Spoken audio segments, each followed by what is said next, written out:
Okay, Dr. Higazi.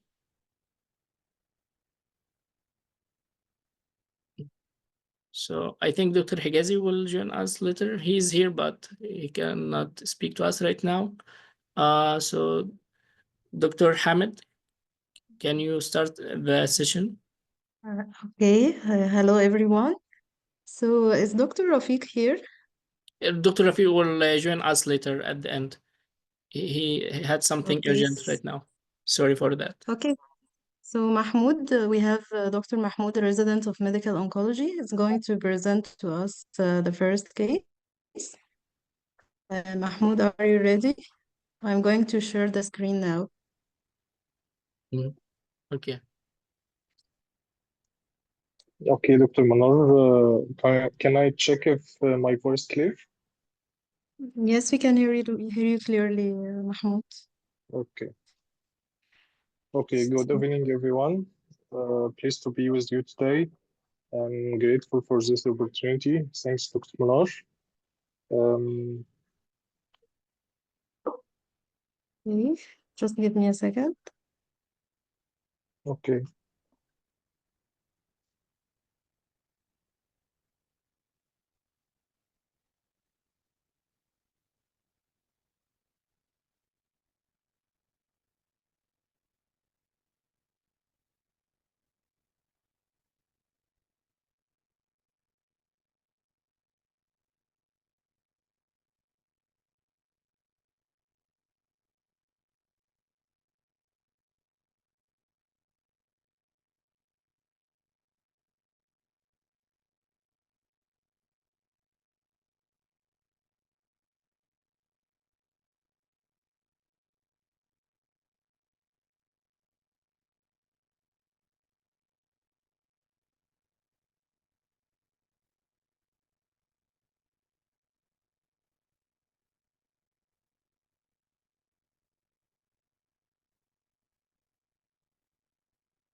Okay, can you see the screen?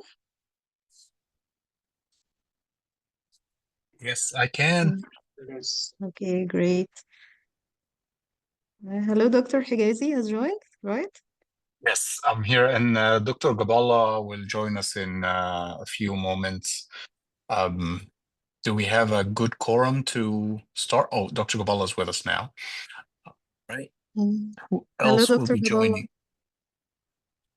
Nice to meet you all. يا هلا معلش ده I forgot فدكتور محمد بعت لي المسج sorry. Yeah, same here. I just joined right a couple minutes before you. أنا آسف والله إن احنا ابتدينا متأخر شوية النهاردة بس محمود is presenting إن شاء الله النهاردة. Yes, yes. Okay, sounds good.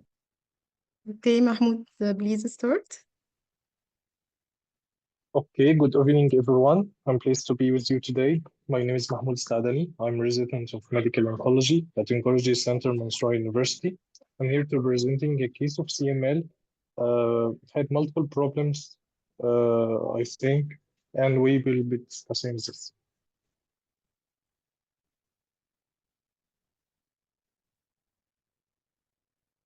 So our patient is 22-year-old male, first presented in May 2020, and is initially complaining of abdominal enlargement, left hypochondrial discomfort, generalized bone ache for 20 days, with history of toxic symptoms about weight loss, night sweating, and fever.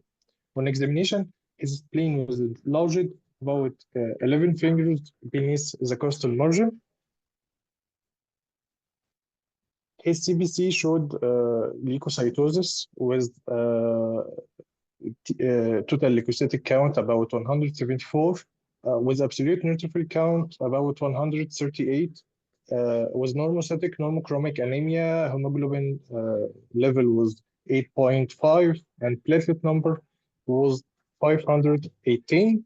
His blood film showed leukocytosis was 3% myelocytes, 12% myelocytes, and polymorph 68% with query CML case. Then our patient was referred for to do bone marrow, and his bone marrow biopsy showed that it's a hypercellular bone marrow with 95% and myeloid proliferation and maturation suggestive of myeloproliferative neoplasm for Philadelphia chromosome, which is done by FISH testing and showed positive, and his IPT has been done with CML chronic phase. He is low risk, and by molecular testing for PCR ABL Philadelphia 2010, it showed that it's 32%. So our patient started with Hydra for cytoreduction, and then started with Clevic imatinib 400 milligram. Started in June 2020 for 3 months.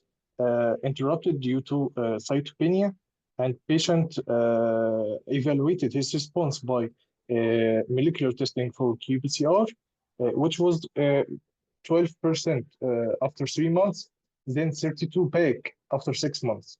At what point he is refractory and shifted to Tasigna, nilotinib, at February 2021, at which point he is intolerant to treatment and shifted to Sprycel, dasatinib. Dasatinib started at April 2021 for 3 months. Our evaluation for qPCR at January 2021 was 35%, and at June 2021 it's 34%. At which point his CBC showed that it's quite normal. TLC, his TLC, his total leukocytic count was 20,000, with hemoglobin level about 14 gram per deciliter, and his platelet number was 140. His bone marrow biopsy showed that it's a hypocellular bone marrow for patient age 35 severity, with all hematopoietic series and megakaryocyte are present and suppressed.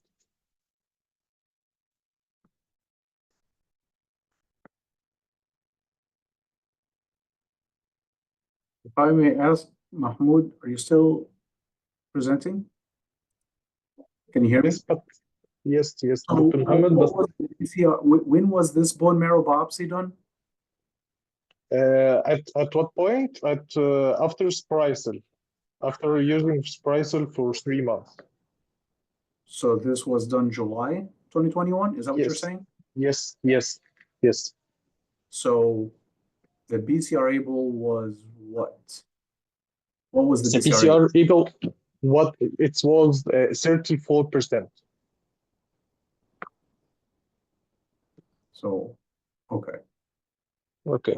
At this point, our patient was referred for bone marrow transplant unit to start workup for allogeneic bone marrow transplant. Fortunately, he was found to be fully matched with his sister, 100%, and patient was accepted for bone marrow transplant in December 2021 and started workup. At December 2021, his qPCR was 55%. His bone marrow done to exclude if there is an advanced stage as accelerated phase or plastic phase, and fortunately too, his hypercellular with 2% plus cells CML chronic phase. About plus cells in bone marrow biopsy was about 5% celerity positive for CD117 in chronic phase. So our workup for bone marrow transplant included sending the patient for dental dermatology ANT consultation to exclude any septic focus, and all we've got free, and psychiatric consultation also done, and also it was free from any psychiatric problems that could interfere with long duration admission at bone marrow transplant unit. His pulmonary function test was perfect, and his forced expiratory volume 1 was 90%. Our routine virology workup for the patient done, and it showed that Epstein-Barr virus and cytomegalovirus, toxoplasma, herpes simplex virus type 1 and type 2, IgM was negative, and IgG for this virology workup, it was positive. CMV PCR below detection limit, and bacterial cultures yielded no growth. As for the donor, his sister workup done for this 18-year-old female, and her bone marrow aspirate and biopsy showed that it's normal cellular with free, no blast cells, just normal, and Epstein-Barr virus IgM, it was 13. It was equivocal at the reference positive more than 13. Epstein-Barr virus IgG, it was positive. Toxoplasma, IgM and IgG, it was negative. CMV and herpes simplex type 1 and type 2, IgM, it was negative, but IgG was positive. CMV PCR, it was also below detection limit with normal hemoglobin electrophoresis. So at this point, do you regularly perform a bone marrow evaluation for donors prior to stem cell collection? And any recommendation for anti-infection prophylaxis used?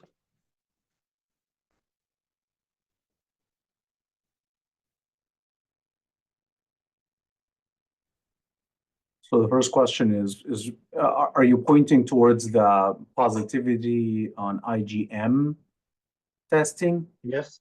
Yes. Because it's a potential recent infection? Yes. Is that what you're asking? Okay. All right. And I'm sorry, what was the infection, the recent infection? The EBV, I believe, is EBV on the donor. But it's IgM is equivocal. IgM. IG. Yes. Okay. And then the confirmatory test is positive, right? Is that what the positive next to the equivocal is? Or this is the reference. This is the reference. Okay. Yeah, but you see that sometimes is. Did you guys get like an EBV PCR? No. Yeah, because the IgG is positive, so even you could repeat it again. Maybe it was an infection, and she's getting over it, or maybe it's just a false positive. So you could consider an EBV PCR, and right. Yeah. But let me ask you a question though. Did you guys do any mutation testing for this? It's just very unusual to be refractory to all of the TKIs. That's the first question. The second question is there any availability of ponatinib? Well, no. Both are not available. We can do a T315 mutation. Okay. But it will be super expensive, and we don't have any further drugs beyond these three: imatinib, nilotinib, dasatinib. Okay. So, do you regularly do for the donor bone marrow assessment? No. No bone marrow evaluation on donors unless there's abnormality on the blood tests on the CBC. But most of the time, we don't evaluate the bone marrow in a donor. So what if the donor has a problem, like hypocellular bone marrow or genetic abnormality that's not discovered yet? Are you talking about the recipient or the donor having this? Donor.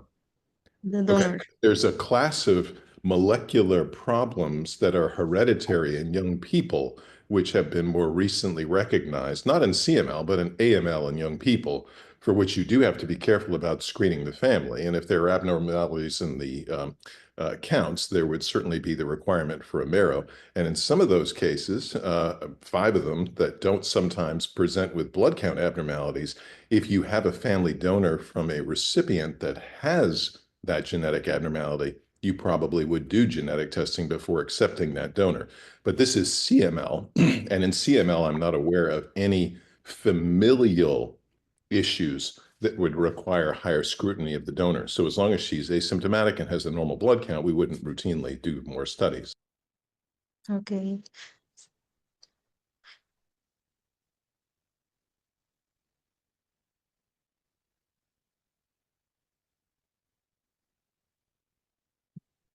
And Sorry. again, an equivocal IgM would be a very minor abnormality and wouldn't require any further scrutiny in terms of making decisions about typical recommendations for infectious prophylaxis in the recipient. Right. The Do only you thing give that the we do differently is we would use letermovir in this patient for CMV prophylaxis in the patient, and that would be, of course, in site dependent. We started on T+9. And okay.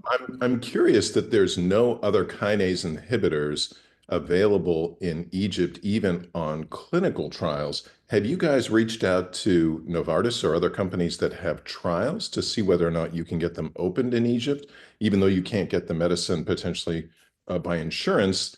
Companies are often willing to open clinical trials, and that might be a useful thing to consider if you're really running out of options. We have already three drugs, imatinib, dasatinib, nilotinib, but others like ponatinib and bosutinib are not available unless the patient is rich and they can buy it on his own. Right. But again, clinical trials can sometimes get around that issue because you don't have to fund the drug to go on the clinical trial. So I'm not sure if that's an avenue open to you, but it should be a consideration potentially for some of these newer drugs. Yeah, you are absolutely right. But I don't, Manar, correct me if I'm wrong. There's no, is there any clinical trials in Egypt in general? Yeah, but they are a kind of limited. Okay. Yeah. Are they limited towards certain centers in the country? Or Yeah, certain and companies? the numbers as well. Yeah, you don't have I was working on one and we had only 3 patients in the center. So they are not really very accessible to most patients. Got it. So this is very unfortunate, because yes, there's 3 drugs, but those 3 drugs are also limited of a value in certain patients with mutations. So the mutation analysis for T315I would be useful because then you make a clear case that that's why none of these, at least the second 2, didn't work because of it. Usually you acquire it, but ponatinib is more and more of a drug that you can make the patient's condition a much more controlled disease as you go in. And I wanted to ask, as we are moving forward towards the transplant now, was this a marrow or a peripheral blood collection? Peripheral blood. We do peripheral blood. Okay, so what's the status with marrow harvest in Egypt? What do you mean? Marrow harvest? Marrow, so We have in never the done OR. it, and it stopped like 15 years ago. Yeah, it's all peripheral now. Got it. The reason why I mentioned that is because there's a few conditions that we like to use marrow, and chronic phase CML is one of them. That we, if the patient is not in an accelerated phases, we would like to use a marrow harvest rather than peripheral blood. Why is that? Outcomes and GVHD is lower in this patient's population using a marrow source than a peripheral blood source. And I know it's labor intensive to take the patient to the OR, and the doctors spend more time harvesting, but it is I can get you the data on that where we prefer, as long as it's chronic phase CML, any accelerated phase or blast phase. Now, we don't do a lot of chronic phase CML transplants anymore because of Mhm. all the newer drugs that can control the disease, and we don't have to go to allotransplant for them. Yeah.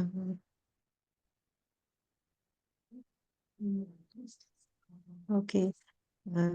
So Mahmoud, can you continue? Okay, Dr. Manoj. Back to our patient who was referred to bone marrow transplant. He received both side conditioning protocol, and he had done a bone marrow transplant at 29 of May of 2022 with a stem cell dose infusion of 7.9 million. Patient started cyclosporin and methotrexate for GVHD prophylaxis and regular antimicrobial prophylaxis, complicated a D+6 with febrile neutropenia and mucositis, and his blood culture showed it's positive for staph epidermidis. And the patient started Merlin vancomycin according to culture sensitivity. At D+10, his fever was 39.7 Celsius degree, and he was having some sort of desaturation, skin rash at the chest wall. Dexamethasone 8 milligram every 12 hours was aided for 3 days, followed by gradual withdrawal for fear of engraftment syndrome. Fortunately, his full neutrophil engraftment occurred at day +16 and condition gone well. He was discharged at T+20 on cyclosporin 250 milligram, and patient was complicated after this by hemorrhagic cystitis after discharge by 1 month, improved by IV fluid and bladder irrigation. The patient started cyclosporin withdrawal without any problems. At July 2022, his CMV PCR repeated ID plus 26, and it was negative. At August 2022, his PCR EBL 2020, it was negative. His chimerism by FISH done, and it showed that there is a complete chimerism with XX karyotyping 99% and XY karyotyping 1%. If I could just ask, the bleeding in Yes. the bladder is unusual 1 month out, especially with no exposure to cyclophosphamide. With a 1 month out post cyclophosphamide exposure, I should say. Was adenovirus or BK tested in this patient, or do you not have the capability to do that? No, we don't regularly do these tests, the adenovirus and the BK. Actually, both side protocol, it's about busulfan and cyclophosphamide. Yeah, but he's saying it was past it. You know, if it is site-induced, it would be earlier than that. Well, it can be anywhere within the first 6 months, but quite honestly, it's very rare to see it past day 21. Yeah, most of the time it would have happened earlier than this. This patient had hemorrhagic cystitis after they left, which was 3 weeks after Yes. Like 7 weeks After after day discharge. 0, yeah. Yeah, that's too long out. So BK virus is one of those, and BUSI is quite the regimen. So, but I guess we don't have the test here to study that, and it is immune suppression dependent. There's no real like specific therapy for it. But you started taking cyclosporin, weaning it down. That sounds like that's one of the treatment. So the bladder irrigation helped fix hemorrhagic cystitis without change in immune suppression? Yes. Okay. Then let's go for our hemorrhagic cystitis. All right, go ahead, keep going. Okay.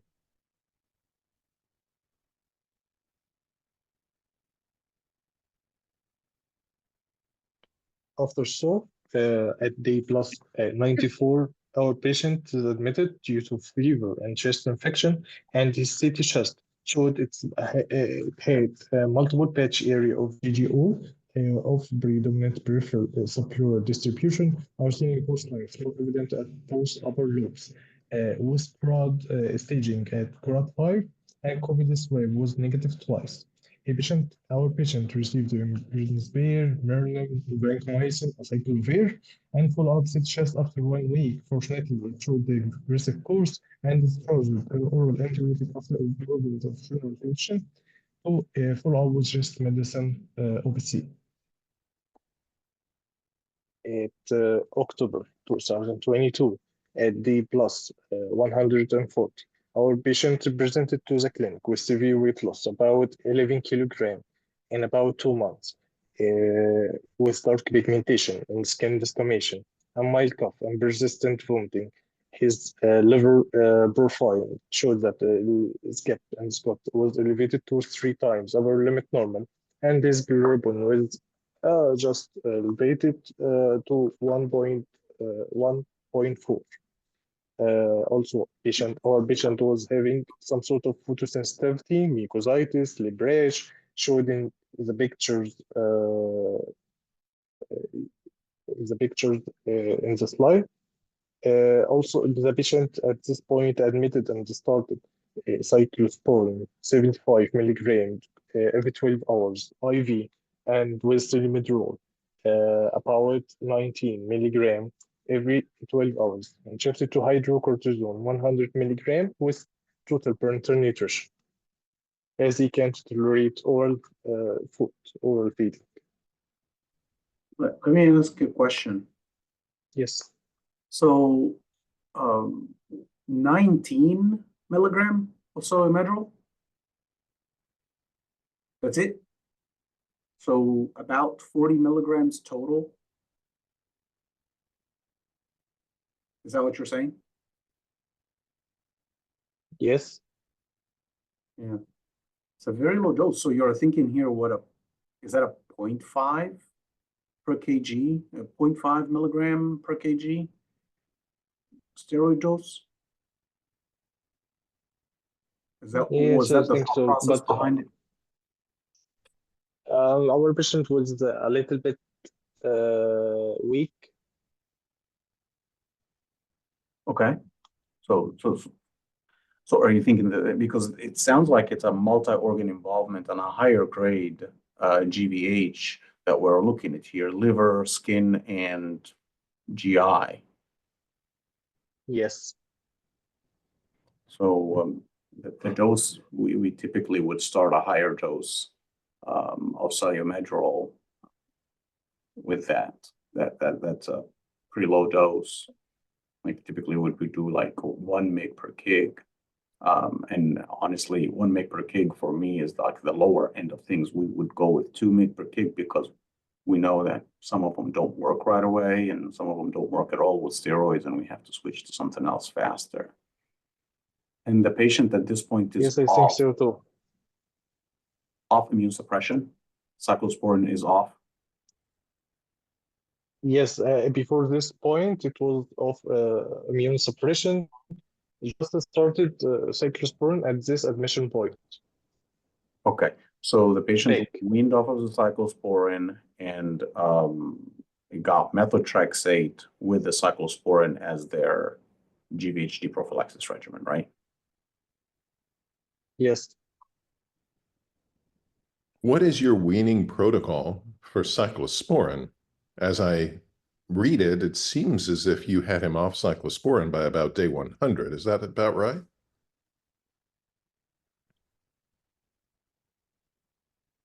For prophylaxis? Yes, for the prophylaxis after transplant, you seem to have stopped the cyclosporin by about day 100. Is that correct? Yes, yes. It was it have been on withdrawal without any problems, and patient wasn't showing any signs of any problem, and there was gone. It was pretty good. Right. In the age of post-transplant methotrexate and cyclosporin, which is something we in this country have largely moved beyond now for GVH prophylaxis, typically cyclosporin is kept on longer, especially with peripheral blood stem cells, given the higher incidence of both acute and chronic graft-versus-host disease, and gradually weaned towards 6 months. So stopping at day 100 would, in my mind, be a bit early for that for somebody who got peripheral blood stem cells. Yes, I think so, sir. But yes, our policy in our bone marrow transplant unit 3 years ago was different. It was about stopping and withdrawal of cyclosporin at 3 months. Now it's a little bit longer duration with the 6 months duration. Yes. But when do you start the weaning of cyclosporin? When do you start Actually, lowering the dose? What day? T plus what? D plus 30, I think. You start weaning from T plus 30. That is Phase. extremely early. Yes. That one extremely early. No. Gradual weaning. It's gradual weaning. Yeah. Still, T plus 30 is very early to start weaning calcineurins, whether it's cyclosporin or tacrolimus in general. And this is not, we're not talking about mycophenolate, right? Just to make sure we're not confusing. Yeah. We're talking about cyclosporin at day 30? That's what, is that right? There was no mycophenolate here. This was Right. methotrexate and cyclosporin only. Yeah. Just want to make sure, there's no confusion here. Yeah, because T plus 30 is extremely early. The earliest protocols that are a little bit more aggressive with early weaning start at T plus 60. And that's when they are using additional therapies, not just post-transplant Cy, which is not that expensive and makes the outcomes much better in GVHD, but even with adding abatacept to post-transplant Cy, they're still not starting to wean calcineurins until T plus 60. So the earliest I would imagine it's safe would be T plus 60, unless the patient has fluoroid relapse prior to that, which doesn't sound like it's the case here. In addition, keep in mind, transplant for chronic phase CML, chronic phase is the most allosensitive disease. So that's the disease where you can afford to do immunosuppression more than essentially any others, AML, ALL, any other disease. So in this case, you would, both for the reasons of using marrow and also to try to optimize GVH prophylaxis, you really want to avoid graft-versus-host disease in these patients.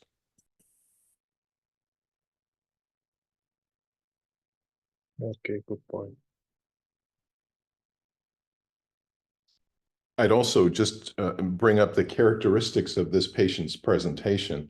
I'm seeing oral lesions, lip lesions.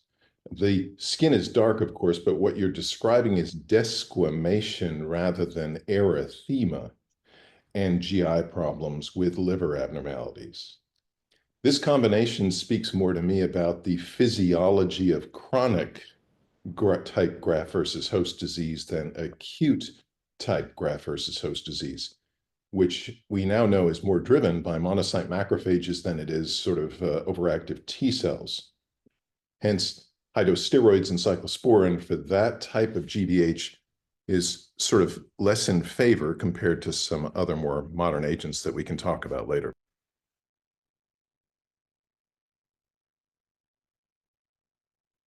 Okay.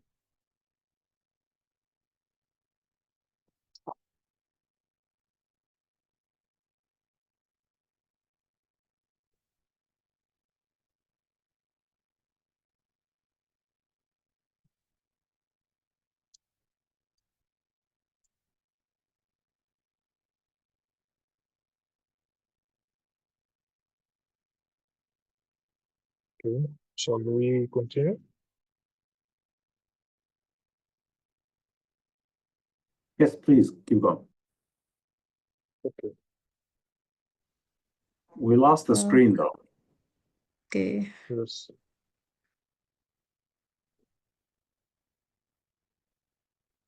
Do you see it now? Yes. Okay. Okay. His CT chest showed the resolution of GGO, and we do skin biopsy, and it shows that has sclerodermatous stage of graft-versus-host disease. Upper GI also done, showed esophagitis, biliary reflux, and duodenitis.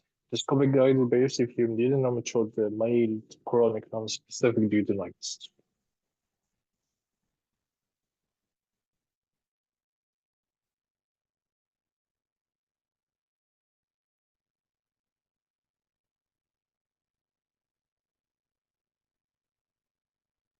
That's expected to be chronic GVHD type findings. Okay, yes. Yeah. I still would say I would use a higher dose of steroid still right away on a patient who is progressively going down fast, like this guy. As long as there's no other infectious process going on, the dose would be higher. I don't know if cyclosporin, I agree totally with Dr. Emmons. The benefit of cyclosporin here is extremely low because we are not really targeting the same population. But steroids has that impact in general. And you can, some patients, about 50% of them might still have an early good response. But quite a bit of those early good responders might still not have a good long-term response and need another medicine. But at least in a patient who has fallen apart and you lost 11 kilograms and all of this, we want to know if the steroids are working or not right away and start moving towards other therapies, just like Jakafi, like you guys started him on now. Yes, yes. We started Jakafi, yes, 5 milligram BID, AD plus 162, along with prednisolone 30 milligram for 1 week, followed by withdrawal, and continued on Sandimmune or cyclosporin 125 every 12 hours. And patient started to gain weight. His weight now 50 kilogram was 46, and patient rated 80. Is discharged on cyclosporin 100 milligram every 12 hours as oral, and Celopred 20 milligram every 12 hours with Jakafi 5 milligram PIT. His CMV BCO done at November 2022, and it was negative. Steroid withdrawal stopped. Steroid withdrawal done and stopped at D plus 26 2, and Ruxolitinib increased to be 10 milligram PIT. GIT, his GIT symptom improved. Now his weight is 58 kilogram, and his Sandimmune, and he continued on Sandimmune 25 milligram BID. His skin lesion improved with PUVA too. PUVA, okay. We don't use much of that for the skin GVH. There is 100 days difference between the start of 5 milligram BID and the 10 milligram BID. Was there a reason that the patient developed severe cytopenias? Was the liver enzymes prohibitive from increasing the dose to the, because usually we start that 5 BID for a short period of time and then go to 10 BID because we believe that's where you can start getting the actual benefit from the drug. It's just the liver dysfunction that slows down early.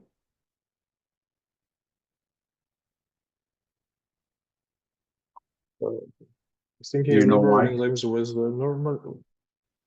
Fear of Okay. cytopenia. Yeah, I don't know. That's another thing that Jakafi can do that causes issues early on. It's for financial issue actually. The Oh, reimbursement of Ruxolitinib, you know. it's just the cost is the reason. Yeah, and the availability as well. Mm. And the expense problem. It's about expense problem because our patient is covered by expense, and we just started with the lowest dose, then increased until expenses available.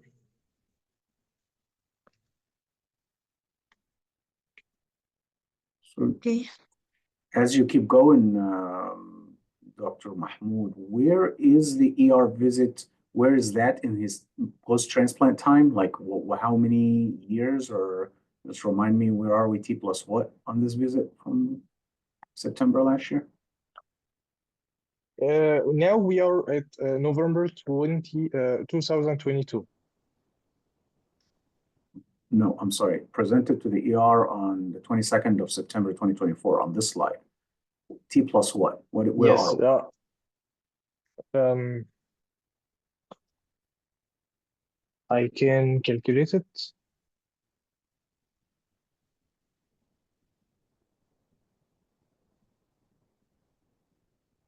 You know, it just helps in our minds easier. Okay, he has gone to transplant in May 2022, and he presented to ER, I think, Like September 2 years or 4 months. 2024, I think. Got it. Yes.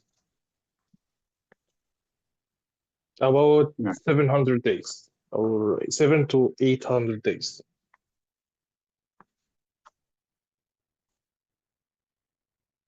So Okay, Mahmoud, our go on. patient presented to emergency at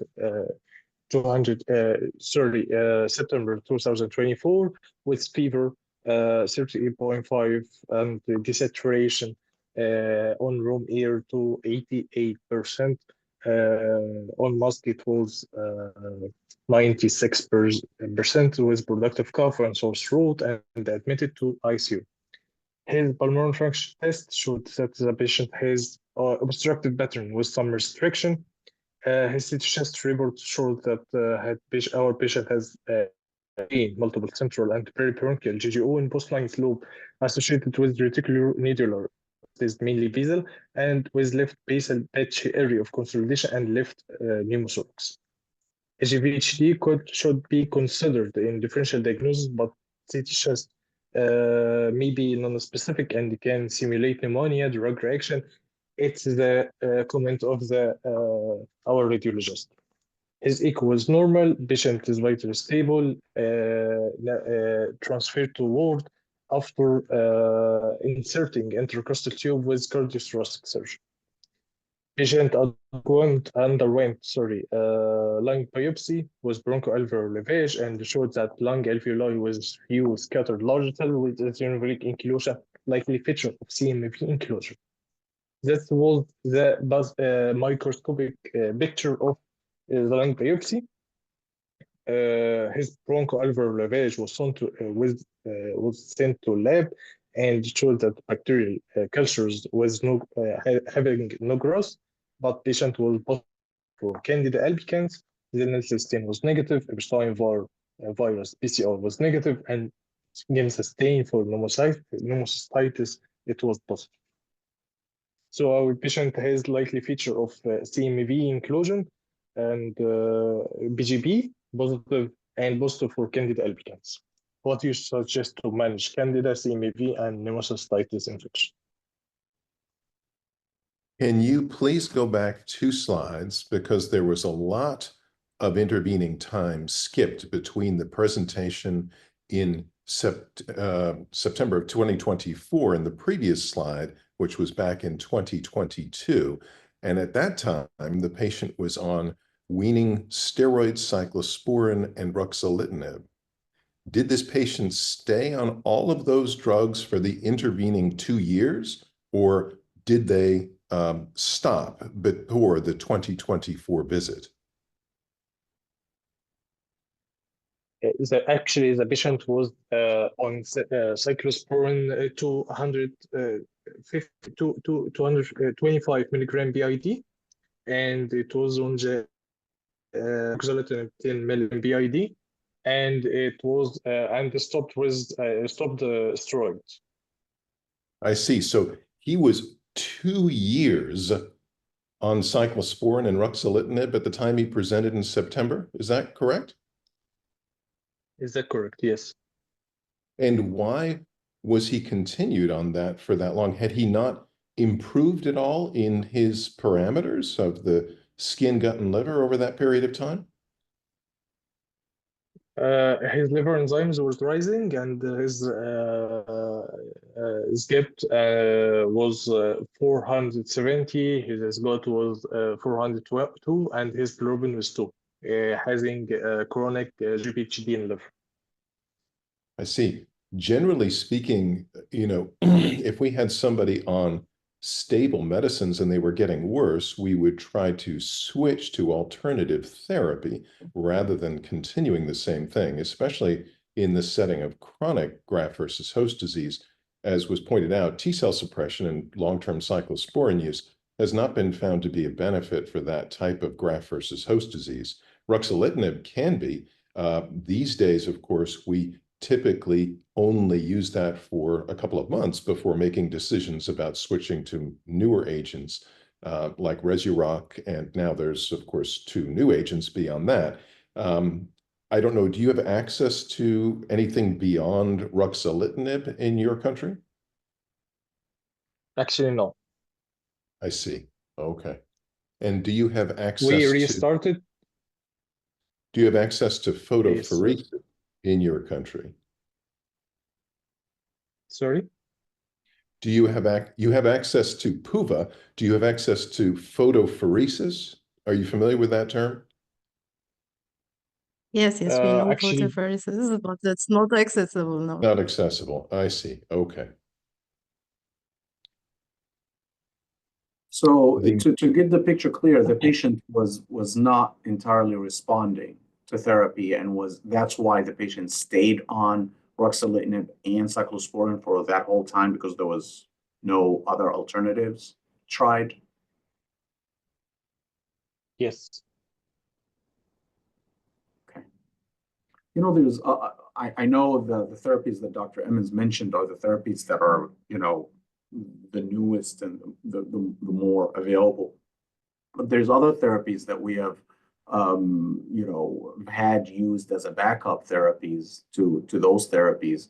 Honestly, cyclosporin, we don't really use it here as a standard. Some centers use it as a potential backup, but some use Velcade, some use ibrutinib, some use daratumumab as chronic GVHD therapies.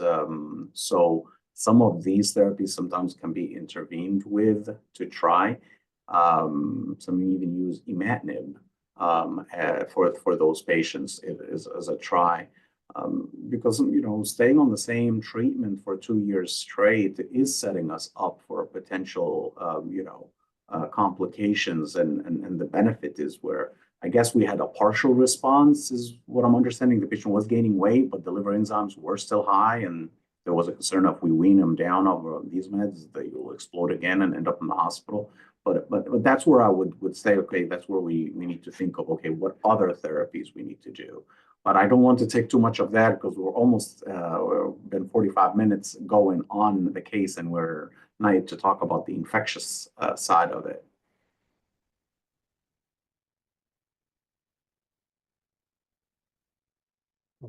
I have a small question.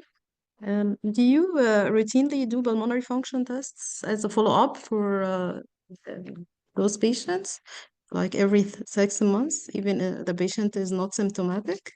Yes. So we have a standard, PFTs are done as a standard at day 100. And if they are completely normal, we repeat them at 1 year. But if there is any decline in the pulmonary function tests at day 100 post-transplant compared to pre-transplant, we repeat it every 3 months until we have stability of the pulmonary function. Okay. And that, by the way, is a lot of the transplant centers here in the United States start with day 100. Earlier pulmonary function testing saves lives in those patients, because by the time the patient is symptomatic from GVHD of the lung, especially, it might be too late to reverse the dysfunction. Good point. Okay, Mahmoud, can you continue? Okay, back to how do you will manage candidate against CMV and GP? Dr. Gobala, would you like to chime in on this one? So we have, I'll take the easy one first. Albicans we don't treat anyway, so I wouldn't worry about the fungal. And now the CMV and the PJP, these are two serious problems. Dr. Gobala, would you like to chime in or? Yeah, I'm sorry. Could you repeat the question again? So we have PJP, CMV, and I took the answer for Candida in the lavage. We don't treat. So what would be your protocol to treating those two infections? The patient has PJP and CMV inclusion bodies on the test. I don't know. We didn't say what was the PCR in the blood here on CMV, did we? It was negative. Negative It in was the blood. negative. Okay. It's what's done and yes. Yeah, and I'm sorry, Okay. did we do a CMV PCR on the lavage, or is it just the cytology? The It was inclusion just the body. cytology. Yes. Just the inclusion body? Yeah. Yes. Can you Somebody skip on to line the next pairs. page? Yes. Just go to the next page, please, because that's where the answers are. Yeah, here we go. I'm sorry, you said the CMV is negative in the blood? Yes. So it's like a tissue invasive CMV, right? Yeah. It's not a very common thing, but we have seen it, that we would have it in an organ, but not in the rest of it. Mhm. Yeah, but I mean, those inclusion bodies are, I mean, I'm not 100% sure, but I don't think they're super specific. So if the CMV is negative, I mean, or there's no way obviously to do a CMV PCR on the BAL as well. I probably would not pay too much attention to it. I don't know what you guys, what other people think. I don't know. We don't know if they did a PCR in the on The lavage. here, right? No, it was not done on the lavage. It was done on blood only. On the blood only. So it should be done if you have a concern with inclusion bodies for CMV, because not just that it's positive or negative, but also the presence of it. The PCR in a quantitative measure also plays a role to tell you, especially in these cases, that it's negative in the blood if there is any value in treating it. But CMV in the lung, regardless, is something that has to be treated. But 100% agree with Dr. Gobala. We need a PCR positive. Which So you should be. wouldn't start Gencyclovir or Valgam? Yeah. Well, practically speaking, though, since you seem to have better example of this being related to pneumocystis, which presents the same way, and given the dichotomy and uncertainty of the CMV, and given the extreme toxicity of treating CMV with regard to marrow suppression and other potential side effects, it might be wiser to start treating the PCP or PJP to see if there's improvement before committing to doing treatment of the CMV, which may not be causing the symptoms and problems as much as the pneumocystis. Yeah, I agree with Dr. Amos. So, More Doctor, cover all basis, I have to say. I would treat both. I would, if the patient's counts can allow to use Valsite, we'll use Valsite, and then I would use Bactrim. I would treat both. If a patient comes in with a significant pulmonary compromise, I don't have the luxury to wait too long for a PJP treatment to see if the PJP was the primary driver. I agree with them. There's not enough here to say 100% that CMV is actually playing a role, because all what we have is inclusion in eosinophilic inclusions that kind of looks like CMV, but we don't actually have any clear evidence, but we do have a clear evidence of PJP. so why wouldn't you give treatment for Candida? So the two things to say about Candida are, if the patient has enough immunosuppression to have significant overgrowth of Candida in the lungs and the sinuses are rarely a site of concern for Candida. They're much more a site of concern for mold infections like Rhizopus and Mucor and so on. However, I believe this patient had significant LFT abnormalities, and one thing you would want to be sure is that the patient did not have hepatosplenic candidiasis, which he could be at risk for, separate from the lung disease, and should be diagnosed if present.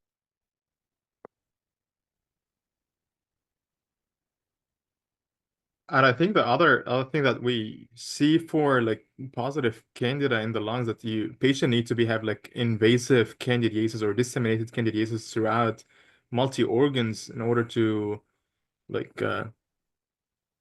say it's a pulmonary candidiasis and start azole therapy, or is if I'm not mistaken, the Just patient keep needs in to be mind that disseminated. candida is a commensal that often overgrows in the setting of immunosuppression and rarely actually causes infection per se in the lungs. Yeah. Candida is also a commensal of the GI tract, which is why typically when immunocompromised patients get into trouble from Candida, it's because of hematogenous spread into the splanchnic circulation causing problems in the liver and spleen, as opposed to the very real problem of mold infection, again, mucorrhiza plus others, that cause sinus and lung problems significantly and often hide. And so that's a great concern in somebody like this who's been on immunosuppression for a long period of time, especially if there was neutropenia accompanying this because of suppression with the Ruxolitinib.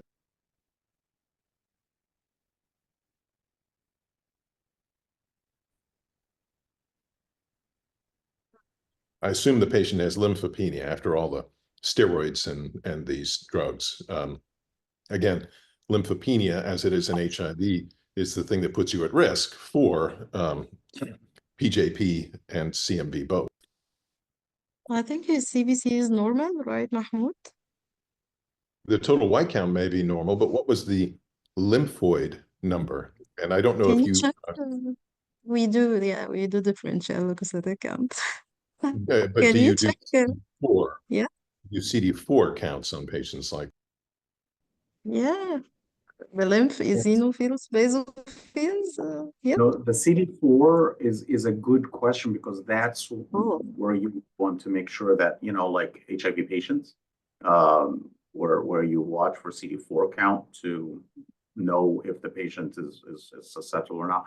But if I think if we rank the three things here from the worst to the least of concern, PGP comes first, CMV comes second, because we haven't yet proven the CMV presence with a PCR, and the least of our concern would be Candida. So, and honestly, the other point of Dr. Emmons is not looking for hepatosplenic candidiasis, but actually looking for, because the patient has GVHD of the liver and you're putting them on azoles to treat another fungal and stressing the liver even more, might be adding problems rather than helping. And usually you're not picking like a ton of infections altogether, right? Like you have one or two problems and the rest of them are not necessarily the drivers. Yeah, got you. Mahmoud, can you check the last count and the liver and kidney function, please? Okay. And I don't know what the role of post-transplant maintenance therapy is. If these therapies didn't work before transplant, we're going to be giving them drugs that don't work for this disease, basically. Yeah, yeah, that's a very difficult situation now, since he used all three available drugs before transplant. And he also, was active.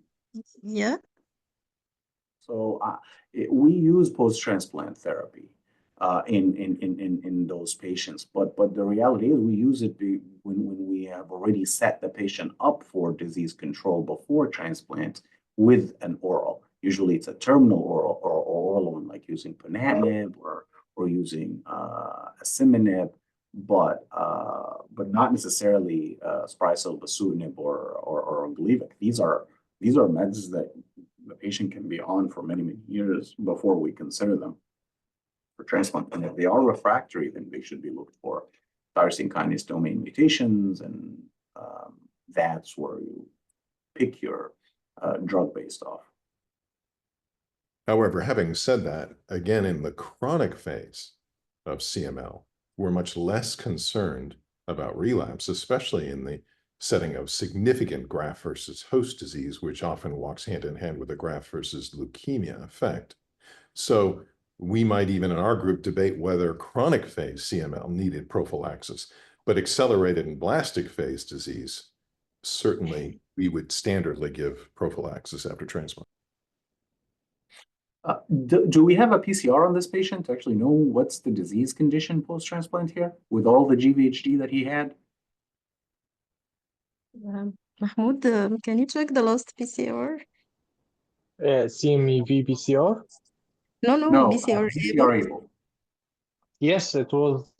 No, the last PCR able, it was 200. It was done in June, the last June, and it was negative. June 24, yeah. Yes, June 2024.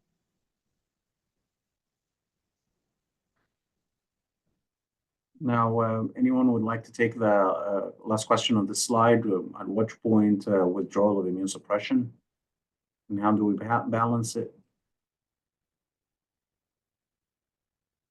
Well, again, depends what you mean by withdrawal. As has been stated, I don't think cyclosporin is effective. I think that should be withdrawn. Ruxolitinib can be effective, but if you've been hitting your head against the wall and the patient's getting worse, we would generally not just continue ruxolitinib. We'd switch to either some of the secondary agents that Dr. Hijazi already mentioned, or the more modern agents that we typically use, things like Rezurock, and there's now 2 new agents that were approved since earlier this year. But we generally wouldn't continue drugs that have significant toxicity. Renal immunosuppression, obviously, this is almost 2.5 years out now, getting what seems to be pneumocystis and CMV infections. It's very, very rare in allotransplant unless you're on significant immunosuppression. So there would really have to be a very balanced discussion of what you're gaining from continuing a drug like cyclosporin, which puts him at great risk for the problems that he has right now, versus just continuing the ruxolitinib alone or with some other secondary agent.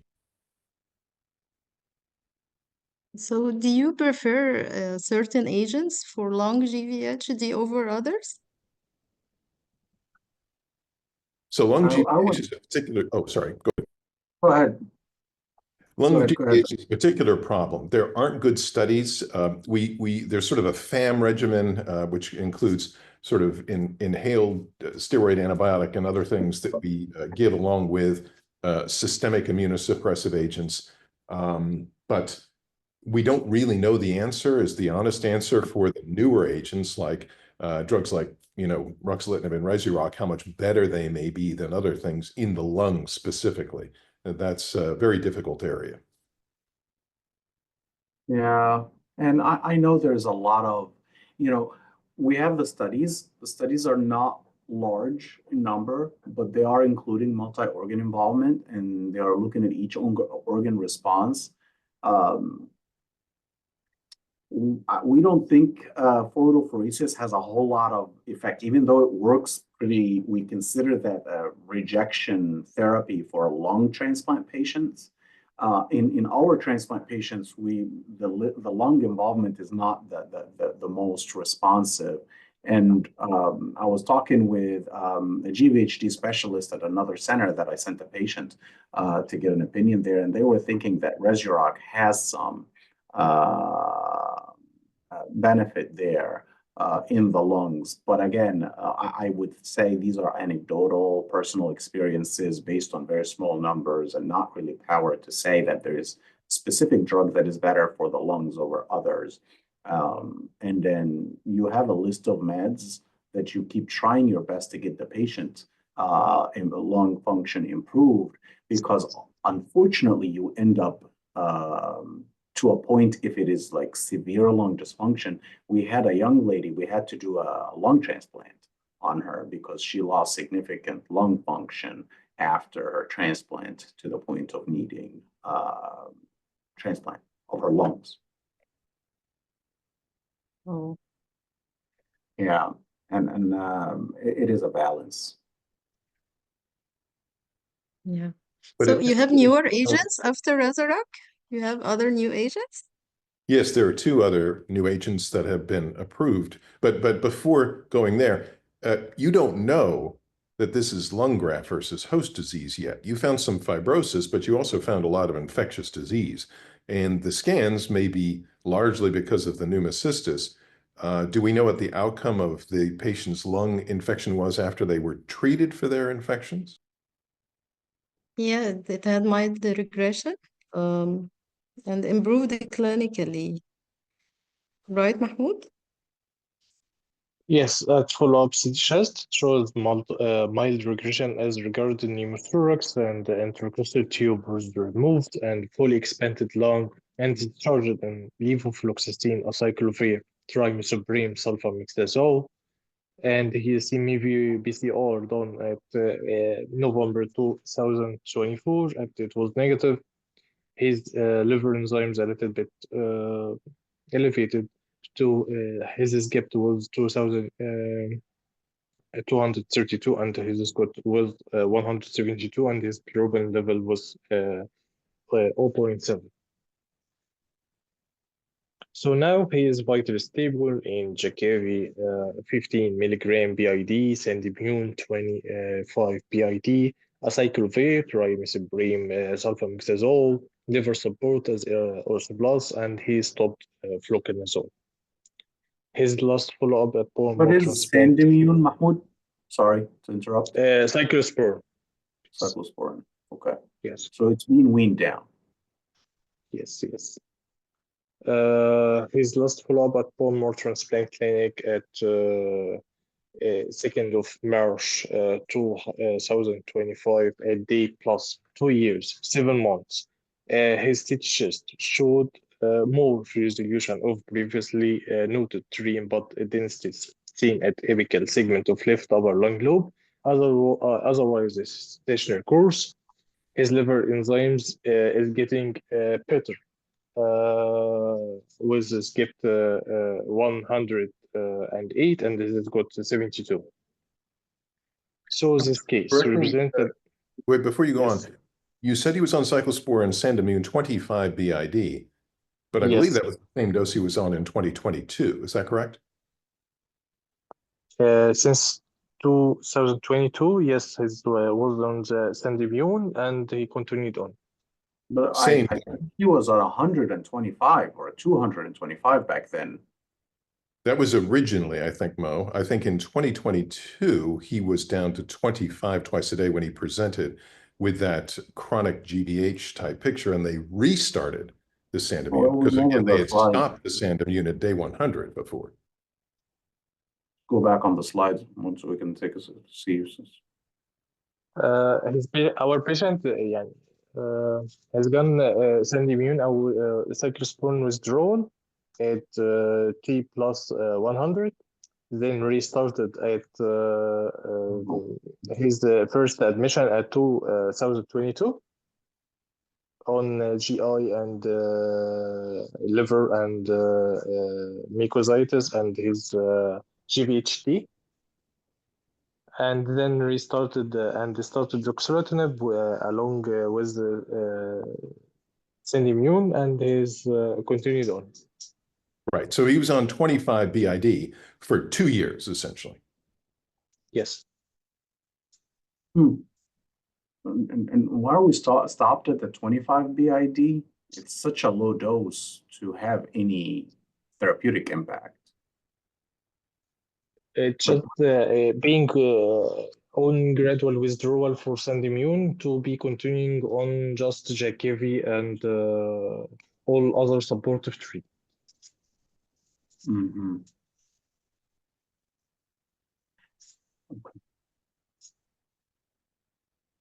Okay, Dr. Zahra, she's our pathologist, and Dr. Nermeen Nagahid, she's here with us. I think you checked the pathology of the lung, bronchoalveolar lavage, right?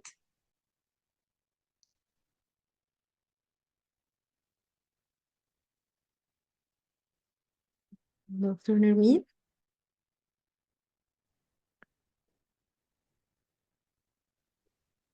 Hello, Dr. Manar. We checked Hi. the skin biopsy. Okay. So, what was your finding? Can I share screen? Yes, please go on. Okay, 1 minute.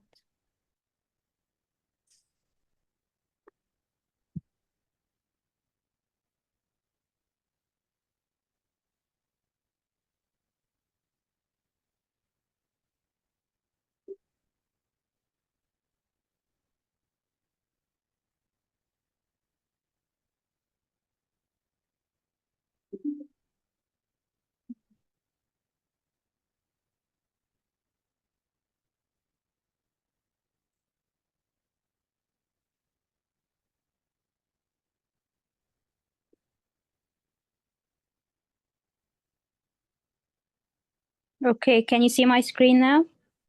Yeah, yes, we can. Okay, there we have this skin biopsy. As we can see here, the epidermis of this case is very thin, and the derm shows this collagen deposition. That's a closer image of this very, very thin epidermis. We have this orthokeratosis, and then the dermis is the seat of collagen deposition and hyalinization. Here we have some pigment incontinence. All these findings, we do not have any lymphocytic infiltrate, and there's no atypia, there's no malignancy, there's nothing else other than this. This is a sclerodermic stage of graft-versus-host disease. That's all that we have.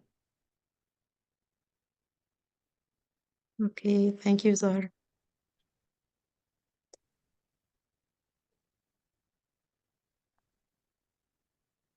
Sounds good. And that kind of fits with the whole picture of chronic GVHD as the driver here.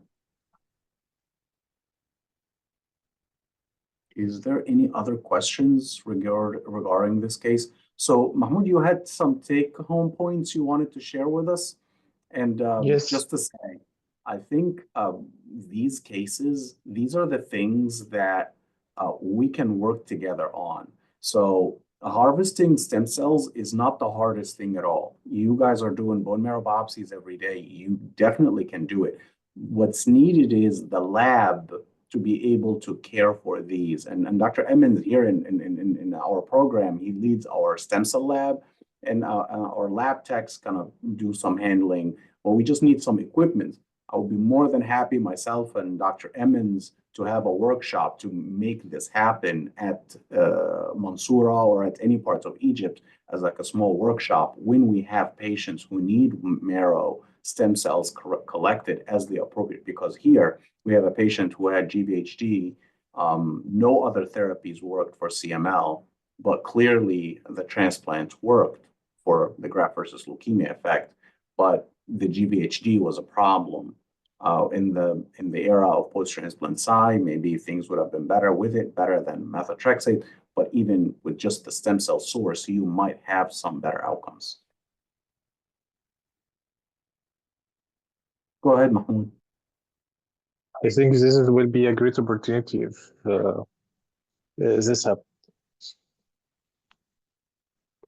Okay, this case represents a delicate and complex challenge in allogeneic hematopoietic stem cell transplantation. The goal is to fine-tune immune suppression to prevent GVHD while preserving the beneficial GVL effect with minimizing the risk of opportunistic infection, which is truly hard. This requires individualized immune suppression, tailoring drug regimen based on patient-specific factors, such as disease type, donor match, and prior treatment, with selective of immune modulation using agents like post-transplant cyclophosphamide, T-cell depletion, or JAK inhibitor to reduce the GVHD without fully depleting GVL effective T-cell. With tapering strategies, gradually reducing immunosuppressant over time to allow for immune reconstitution and better control of minimal residual disease, biomarker-guided adjustment monitoring inflammatory cytokines, immune cell subsets, and donor chimerism to refine therapy.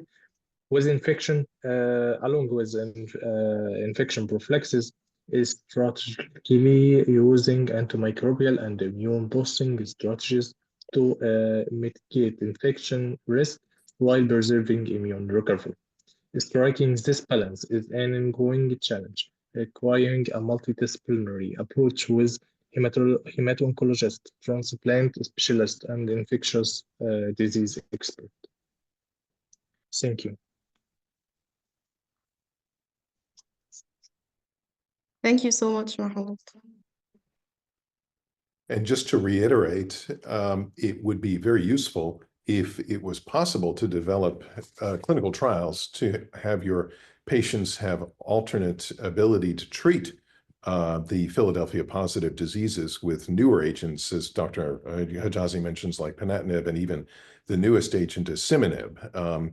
Those would be great things to have if you could convince the companies to have clinical trials open for patients in your country, and that wouldn't break the bank economically. The other disease for which marrow is really important, other than chronic phase CML, is aplastic anemia. Do you do many transplants for aplastic anemia? Not so much. We had one case. You have what? I'm sorry? One case, just one case. One for case. prostate. I see. Okay. That's another situation in which you don't want any graft versus host disease essentially at all. There's no graft versus, leukemia effect. You just want to get engraftment. So marrow becomes very important in that circumstance as well.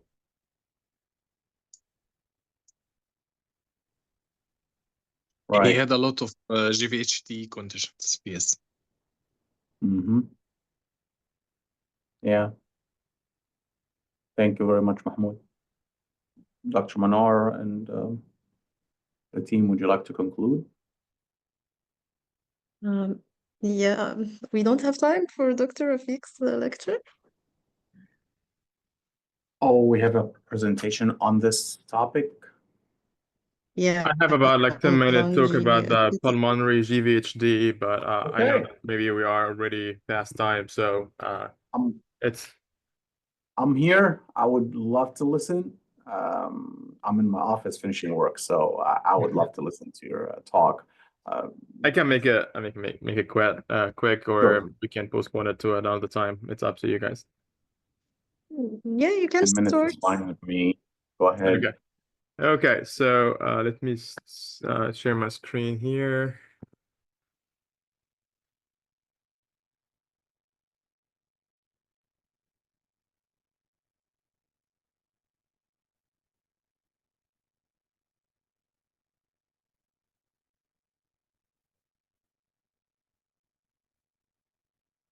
Can you see it right now? Is it visible to Yes. everyone? Yes. Yes, we can, yeah. Sure. See. Okay, so that's for a quick presentation about GVHD, basically for pulmonary manifestations. Just a quick run on the pathophysiology of GVHD, like as a comparison between the acute and the chronic. Although we tend to use the 100-day mark of like acute versus chronic, but sometimes it's not really the timing. The acute GVHD, it's more of mediated by the cytotoxic T cells, rather than chronic GVHD, both T cell and autoimmune-like process, and in addition to innate immunity. The phenotypic type for acute GVHD, you see apoptosis, lymphocytic infiltration involving the skin, liver, GI tract. This is the kind of the three most common organs. In comparison to the chronic GVHD, you would see more of multi-organ involvement, fibrosis, and fibrotic changes, which we'll see later on, and how CT imaging on the lungs would present like. So going into a deep explanation of chronic GVHD, it's kind of more into three phases. So phase one, it's we have two components, the PAMPs and the DAMPs. So the PAMPs, it's a translocation of the pathogen-associated pathogen-associated molecular patterns. So it's like translocation of the bacteria, fungi, other products from the epithelial surfaces and this can be mediated through the disease itself or whatever regimen has been the patient going for preparing for transplant. And then cytotoxic deconditioning, including the DAMPs. You see like the ATP uric acid. I'm not sure if you're able to see this figure, but this would make up the endothelial injury over here. Let me try to get a marker or a pointer here. Causing the endothelial injury for the PAMPs and the DAMPs. And then comes phase 2, which is kind of a play between the B cell and the T cell. And they, what happened, there's escape of the autoregulation of the T helper cells and was underlying thymic injury. And then this jumps us to the third phase was fibroblast activation, activated macrophages, and give us the final phenotypic picture of fibrosis and atrophy. So in terms of pulmonary complications after stem cell transplant, we have like pre-engraftment and the post-engraftment. Basically, if like we're talking about the post-engraftment, it's like chronic GVHD over here, but still there's kind of overlap between the acute and the chronic. We see the most common bacterial, viral, and fungal infections in the late phase, encapsulated bacteria, varicella. You still can get cytomegalo over here, which is kind of still overlap between the acute and the chronic phase, pneumocystis and the aspergillus. And we just saw in our patient that he had a pneumocystis infection in a chronic phase GVHD, likely beyond the 100 days marker. So there is a wide array of complications from a pulmonary standpoint. On today's presentation, we're going to mainly focus about bronchiolitis obliteranis. This is the kind of the most common presentation for pulmonary GVHD. We have other complications, including pulmonary infection, as we just like mentioned, idiopathic pneumonia syndrome, which represent about 10%. Diffuse alveolar hemorrhage, autoimmune pneumonia, organizing pneumonia, malignancy, pulmonary vascular disease, and what we're going to talk about, the bronchiolitis obliteranis or BOS. So BOS is it's a clinical syndrome. It's characterized by obstructive small airway injury and characterized, but it does not respond to inhaled bronchodilators. I got a couple of CT images here. There's axial cuts of CT pulmonary showing constrictive bronchiolitis. And you can see the classic signs of BOS, including concentric narrowing of the bronchial lumen. You can see it over here, air trapping, bronchial wall thickening, and some centrilobular nodules. From a histological point of view, it's a high power of constrictive bronchiolitis in a patient with severe progressive airflow obstruction. There is complete obliteration of the bronchiole by submucosal scarring. The surrounding alveolar space are spared. This is like kind of comparison between the CT scan and how it would show under the microscope. Clinical picture, it's pretty common with chronic GVHD with pulmonary manifestation involving about half of patients. It's usually late though, more than 100 days post-transplant. It's a gradual course showing with mild dyspnea on exertion, dry, non-productive cough, can progress to significant dyspnea, decreased exercise tolerance, and non-productive cough. Sometimes we can be like biased by negative imaging initially, but the main culprit here is the spirometry and PFTs, or reduction in the PFTs later on when testing. The lung volumes would show an increased residual volume and functional residual capacity, or both, with reduced DLCO. So routine monitoring and screening at day 100 post-transplant is very recommended, and other modalities for diagnosis, including high-resolution CT scan, bronchoscopy, BAL, and lung biopsies, can be incorporated later for definitive diagnosis. I brought in this slide over here for grading. and I think Dr. Higazi was mentioning that about the scoring criteria initially about for patients at University of Louisville. So mild disease, moderate disease, and severe disease. And see, like once we have lung involvement, we are already in a moderate disease with involving more of this more than 3 organs with score less than 1, lung score 1, which is over here FEV1 60 to 79%. So once we have suspicion or already reduction in FEV1 less than 79%, we're already in a moderate disease GVHD. Overall treatment, let me just for the sake of time, just jump to the BOS. So it depends on the stage. So for first stage, if FEV1 is less than 80%, but it's more than 70, so it's mild reduction. We use high dose inhaled corticosteroids, LABA, and prednisone 1 mg per kg. And we can continue that until either if FEV1 is less than 70, which meaning that patient is not responding and we need to jump to the second stage, or GVHD is resolving for 6 to 12 months. And then we monitor PFTs every 3 months for 1 year. But if let's assume that it's not working, and with this ICS, LABA, and prednisone is we're seeing worsening FEV1. On the next stage, I think Dr. Emmons mentioned the FAM therapy over here, which is basically formoterol and azithromycin and montelukast, giving the abbreviation for the FAM therapy, along with systemic steroids, ruling out underlying infection like CMV, which is very, very important, or other fungal or opportunistic infection in that stage.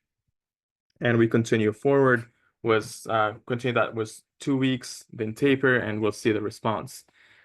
Unfortunately, in that stage, if we're not achieving great response, then there is no really like strong standard second line treatment. And then we'll get into clinical trials and other medications in the market, basically like Ruxolitinib and Belumosudil, although as the other experts mentioned that the trials are very limited in number and they have limited power. I had here like a couple of comparison between the Ruxolitinib and the ROCK2 inhibitor study. So we see over here for the Ruxolitinib, it's a JAK inhibitor. The regimen is 10 milligram twice a day for 28-day cycles, for 12 cycles. So in that clinical trial, they had 2 cohorts. Cohort A, they had a BOS less than 6 months and more than 10% increase in FEV1. Cohort B, they had BOS for more than 6 months, and the endpoint is stabilization or no progression. The total number of participants was only 49 patients. So we can tell this can reduce the power of the study. The endpoint was achieved in 27.8% in Group A, in the Cohort A, and was achieved in 92.3% in Cohort B. So it's still showing promising results over here. The other one, the ROCK2 inhibitor, the Belumosudil, it's 200 milligram BID or 400 until GVHD progression, or we're seeing toxicity, is still showing complete remission, 15% partial regression in 17% of patients. And well, Dr. Higazi and Dr. Emmons, you can correct me on that. I think we have the Ruxolitinib is kind of more of a newer drug compared to the ROCK2. Is that correct? The other way around. The other way around. Other way around? Yes, Rezurock came after. Gotcha. Yeah. Okay. Belumosudil is Rezurock. That's what we were talking about earlier. That we think it maybe has more of own, but Ruxolitinib came afterwards. But it was approved in both in acute and chronic, so they have data for both phases that they got the data for. Gotcha. That's a quick slide here for other novel approaches. I'm not sure if this has been like implemented in like actual practice, but it seemed like just like didn't really succeed into clinical trials. Was first one is the aerosolized liposomal cyclosporin, the trade name called Zambon. It started in May 20, actually terminated in May 2022 because of low patient recruitment. Which is basically aerosolized cyclosporin showing promising response and improvement in lung function parameters in BUS after lung transplant. There's other modalities like the antifibrotic treatment that we already know for good use for ILD and IPF, the nintedanib and pirfenidone, which we already use for these two strict lung disease or fibrotic lung disease, interstitial lung disease, and pulmonary fibrosis. These studies are still active and they're still recruiting patients. But as for now, we are seeing promising results in preliminary data. I don't know if Dr. Higazi, do you have any experience in that, or any thoughts about if this gonna really be used for pulmonary chronic GVHD in the future? I don't have any actually. Dr. Emmons, do you have any experience with these drugs? No, and I doubt we will, given the other newer agents, for example, Axatilimab, which I will send forward in the chat, the FDA approval for that. That is certainly a much more promising agent for chronic GVH than any of these others. Yeah, I think it's one of the drugs. I didn't have a separate slide for it, but it's the other promising drugs used in addition to the Ruxolitinib and the Belumosudil, the Erbitinib, Imatinib, and the Axatilimab. But just wanted to refer to these other novel approaches I've seen in the literature, and these are my references. It should be pointed out that Imatinib is really an agent that helps with fibrosis more than it is with immunosuppression. So for fibrotic disorders of the skin, gut, and liver, Imatinib sometimes can be helpful in the later stages. But as far as putting the brakes on the immune process of graft-versus-host disease, which in chronic GVH is now looking much more like it's related to the monocyte macrophage pathway than the direct T-cell pathway, agents like Axatilimab, which is specifically focused on that pathway, have become more interesting and promising. Interesting. Yeah. And thank you, guys. Thanks for listening. Thank Excellent. you. Excellent. Thank you very much for the presentation. That's Thank everyone for putting this together.